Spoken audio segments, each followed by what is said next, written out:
Welcome to J309, Data Storytelling. I'm excited to get started on this course with you. The most important piece of news is that we will not meet in class in person the first day of the course. Our first in-person meeting will be Monday, August 29th, so please don't come to class on the first day of the semester. Instead of an in-person meeting, you will complete a number of tasks on your own in this first week.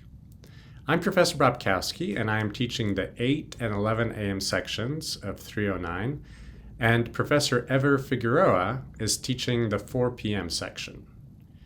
Your starting point for every week is to log into Canvas and download that week's Weekly 4 document. I encourage you to pause this video now and download the first week's Weekly 4 document to your computer.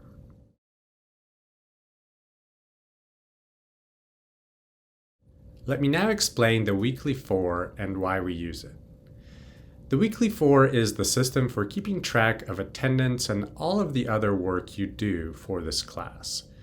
The Weekly 4 is based on the idea that according to KU and the federal government, a student enrolled in a 3-credit-hour course is expected to spend about 7.5 hours per week on this course. The official definition says that a credit hour means 3 hours of work, 1 hour in class, and 2 hours outside of class. Since this is a 3-hour class, we multiply that by 3, which equals 9 hours. Except that KU defines an hour as 50 minutes, so that's how we get 7.5 hours, or 450 minutes. Of those 7.5 hours, our class meets for about an hour and a half each week, which leaves 6 hours. And those can be divided into 3 chunks of 2 hours. And this is what the Weekly 4 refers to: 4 blocks of time, an hour and a half and 2 hours long, that you have to account for as working for this class. Although this might seem like a lot of hours and like a lot of unnecessary structure, I think that you will see that it actually isn't a ton of time, and the system actually provides you with a good amount of flexibility. Each week's Weekly 4 document is divided into 4 sections, 1 section for each of the 4 blocks of time. A couple of weeks this semester are short, so those Weekly 4 documents only have 2 sections. Each section specifies the tasks you need to accomplish. On weeks when we have class, the first section of the document is for documenting that you attended class, and we want you to do this by taking a selfie in the class with your instructor in the background, and then inserting that selfie in the first section of the document. If you happen not to attend class, at the bottom of the document there is a list of suggested tasks that you can complete in place of being in class. So while we think that attending class is the best option for getting the most out of this course, attending class is only one way to get credit for one of the blocks each week. One thing that will change in the Weekly 4 over the semester is that in the first few weeks we will specify all of the tasks you will need to complete.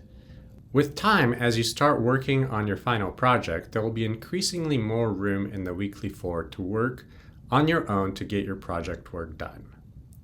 At the end of each week, you will submit your final 4 document for grading. That way, each week you will get credit for the tasks you complete. We realize that this is not a system you're used to and that it will take a little bit of time to get familiar with it. If any of what I've said doesn't make sense, or if you have any questions about the Weekly 4, please email us. If you have the Weekly 4 document open next to this video, you see that it includes a lengthy list of tasks for this week. I would encourage you to start working through these tasks right away. Those tasks for this week include reading the syllabus, watching 2 videos from alumni who work with data, showing us that you can operate Google Sheets and Excel online and offline, taking an online survey we will use for assessment, and becoming familiar with the final project. Again, I would get started with these tasks right away. Let us know if you have any questions along the way, and see you in class on Monday, August 29th.